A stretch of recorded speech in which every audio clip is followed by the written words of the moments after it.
За өнөөдөр би та нартай маш гахалтай сөрөг энергийг цэвэрлэдэг маш хүчтэй аргыг танилцуулъя гэж бодлоо.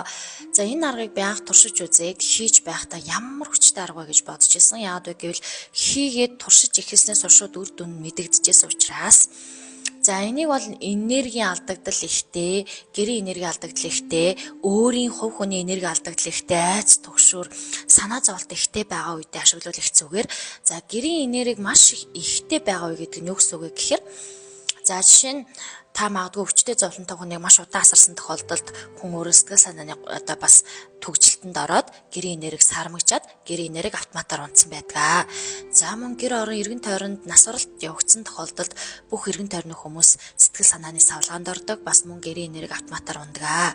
За түүний дараа согтуу хүлчээ хүмүүс орж ирэх, сөрөг энергитэй хүмүүс гаднаас орж ирэх, агсан согтуу тавихч гэдэг юм уу те. Иймэрхүү зүйлүүдээс болоод гэрийн энерги айгүйх бохирддгоо.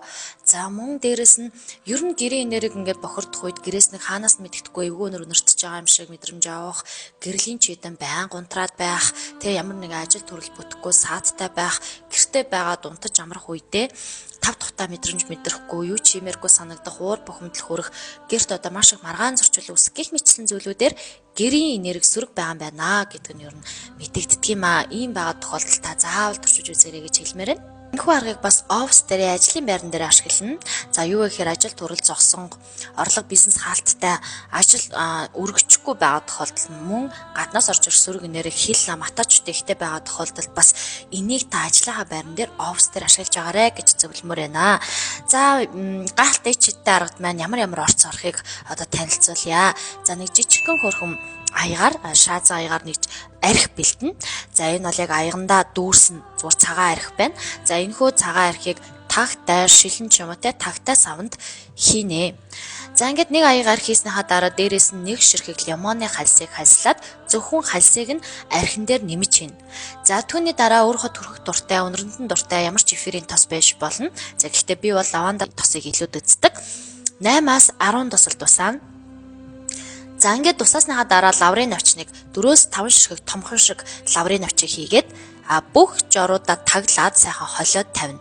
За ингэж холж тавьсныхаа дараа нийтдээ нэг 29 хоног энэ одоо шидэд тусаа дарна. Ингэж дарах тусам, удаан дарах тусам маш их хүчтэй болдог. За ингээд дарж дуусныхаа дараа энэ усыг бол одоо шингэлж хэрэглэнэ. Шингэлэхдээ гэр орныхоо эргэн тойрныг арчиж цэвэрлэх, цацаж хэрэглэх, өөрийнхөө энергийг цэвэрлэхдээ ашиглах, айц хүч төгшүүр замуу ингээд хөхөрийн газраар явсан ч юм уу те алчуураараа тоошороо арчих, босгоо арчих, хаалгаа арчих, гэрийнхаа буудан руу цацах, эргэн тойрон сөрөг энергитэй байж болжшгүй мэдрэмж төрүүлж байгаа хэсгүүдээрээ цацаж хэрэглэх, гэрийн бүх булан тохоороо цацаж хэрэглэх одоо гих мэтчлэн ашиглана. За офисынхаа өрөөнд ч гэсэн мөн яг адил ашиглана. За түүнээс гадна та айц төгшүүрт автаад те орой удаж ингээд харахгүй нүдэнд юм одоо бултхан харагдах ч юм уу, сүудрлэж харагдах ч юм уу. Энэ тохиолдолд өөрийнхөө хөл рүү цацах, өөрийнхөө өс рүү цацах, ар нур руу цацах, баруун зүүн талдаа сөрөг энергитэй байж болжгүй газруудаар цацаж хэрэглэнэ. За ингээд цацаж хэрэглэснийхаа дараа бол гадуур дотор явж болно. Явж байгаад орж ирж байгаа тохиолдолд бас цацаж хэрэглэнэ. За ингээд энэ гахалтай шидэт тосны аргыг хэрэгжилж үзээрэй. Мэдээж энэ бүх одоо манифест энэ бүх аргуудыг итгэл үнэмшил сүшиг бишрэлтэй өөрөө маш гой сүжигтэй сэжигтэй хандж байгаа тохиолдолд энэ бүх ичидээ үзүүлдэг байгаа. Хэрэв та магадгүй итгэл үнэмшлгүй за ийм юм гэж юу гэдэг ингэж бодож байгаа бол ашиглаж цагийн гарц хийгээд яах вэ? Харин эсэргээрээ та үнэхээр хэрэгжинэ гэж бодож байгаа бол туршаад үзээрэй.